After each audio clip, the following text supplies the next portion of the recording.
Kilo నుంచి observe చేస్తున్నాం. అది వచ్చేది దిగేస్తుంది. ప్రిపేర్ అయినాడు మా స్కూల్లో.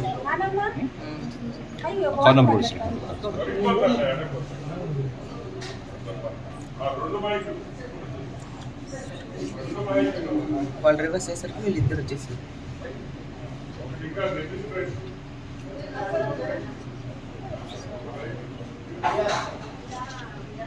కార్గో లెఫ్ట్ వెళ్ళింది.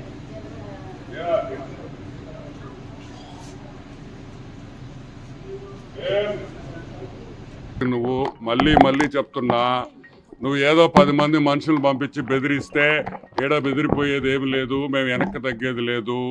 మీరు చేసే అవినీతి మీద మమ్మల్ని బెదిరిస్తే గొంతు నొక్కొచ్చు అనేది అవాస్తవం, ప్రసక్తే లేదు. ఇంకా వాయిస్ పెంచుతాం. ఈరోజు నేను ఒకటే చెప్తున్నా, పోలీస్ స్టేషన్కి ఫోన్ చేస్తే చంద్రమోహన్ అన్న చెప్పినట్టు 2 కానిస్టేబుల్స్ పంపించారు. ఏమంతా అలుసా మీకని అడుగుతున్నాము. 2 బైకులు దొరికినాయి. వాళ్ళు ఎవరో కూడా మేము ట్రేస్ చేస్తాం. ఎవరిని వదిలిపెట్టే ప్రసక్తే లేదు. మేమేం చేయాలో మాకు కూడా బాగా తెలుసు. ఒకటే చెప్తున్నాం ఈరోజు వైసీపీ నాయకులకి, మీకు దమ్ముంటే మీరు రాండ్రా, రే రాండ్ కొడకల్లారా, రాండి ఒక్కొక్కరు. మీరు మేము తెలుసుకుంటాం. కొజ్జ నా కొడుకులు పంపిస్తారు కదా, కొజ్జ అదవల్లారా. ఏంద్రా మీ బ్రతుకు? ధైర్యం ఉందా? Come face to face. ఎవరైనా సరే మీ వైసీపీ నాయకులు రాండి, ఒకరొకరు చూసుకుంటాం. అంతేకాదు పిల్లనాయాళ్ళు పంపించేది ఏంది? టిక్కనాయాళ్ళారా? నేను భయపడదాం అనుకుంటున్నారా? భయపడే ప్రసక్తే లేదని కూడా గుర్తుపెట్టుకోండి. ఆ పార్టీ కోసం మీరు చేసే అరాచకాలు బయట పెట్టేది మా కర్తవ్యం. అది మేము చేయాల్సిన బాధ్యత. దానికి ఏదో రెచ్చిపోతే భయపడతాం అనుకుంటే ఇది ఆనం బిడ్డ. ఇవన్నీ వదిలేదే లేదు. ఒక హాఫ్ అన్ అవర్ బ్యాక్ అండి. లంచ్కి పోతున్నాను, దిగాము, కారెక్కిపోతున్నాము. 10 మందో 7-8 మంది అనుకుంటా. సీసీటీవీ ఫుటేజ్లో ఉంది, ఇంకా నేను చూడలేదు. అటాక్ చేశారు. మేము తిరగబడ్డాం. మేము కూడా కర్రలు వేసుకొని వచ్చారు.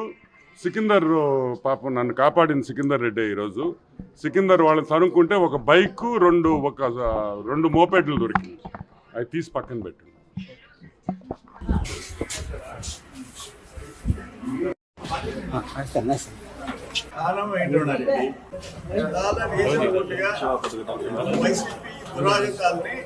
ఎండగడతాడు, వాడు అడ్డంగా మాట్లాడితే కౌంటర్ ఇస్తాడు.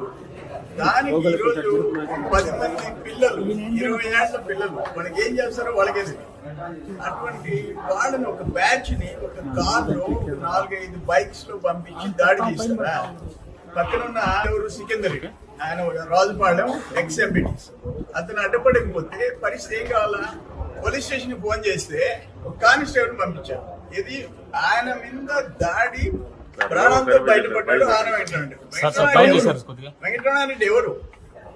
ఏసీ సుబ్బారెడ్డి మనవడు, ఆనందరెడ్డి కొడుకు. అంటే పోలీసు తెలుగుదేశం వాళ్ళ ప్రాణాలు పోయినా పర్వాలే, ఒక కానిస్టేబుల్ పంపిస్తా. ఎంత లెక్క లేకుండా పోయింది మీకు. మీ ఫ్రస్ట్రేషన్ పరాకాష్ఠకు పోయింది. లాజికల్ గా మాట్లాడతాడు. అందులో ఆనందరెడ్డి చదువుకున్నాడు, సంస్కారం ఉండేవాడు, లాజికల్ గా మాట్లాడతాడు. సమాధానం చెప్పండి. మీ మంత్రులు మాట్లాడే భాషకి మేమైతే ఏం చేయాలా? నెల్లూరు జిల్లాలో ఆ సంస్కృతి లేదయ్యా. లోకేష్ బాబు గారు పాదయాత్ర పోతుంటే కడప జిల్లాకి ఎంటర్ కాగానే కోడిగుడ్డుతో కొట్టాలా? బాబు గారు కుప్పంకి పోతే కుప్పం ఆఫీస్ మీద దాడి చేయాలా? తెలుగుదేశం ఆఫీస్ మీద సిగ్గుండి పడలేదంటే మీకు? మీరు మగోళ్ళు అయితే మీ నాయకులు ఎవరో రావాలా?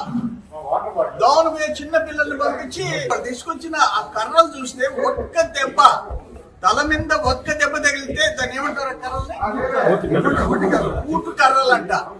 ఊటు కర్రలు ఎక్కడో కడప జిల్లాలో వాడతారు. ఎప్పుడు అది కూడా పాత రోజులు ఫ్యాక్షన్ పాలిటిక్స్ ఉన్నప్పుడు. ఇప్పుడు ఆ ఊటు కర్రలు తెచ్చి దాడి ఎవరి మీద? ఆనందరెడ్డి మీద. మరి సిగ్గు శరం లేకుండా పోయినారు. స్పేర్ చేసే ప్రసక్తేలా.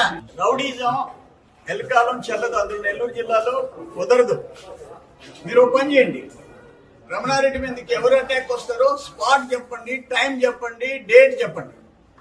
మా పార్టీ కూడా వచ్చి కూర్చుంటుంది అక్కడ, తేల్చుకుంటారు.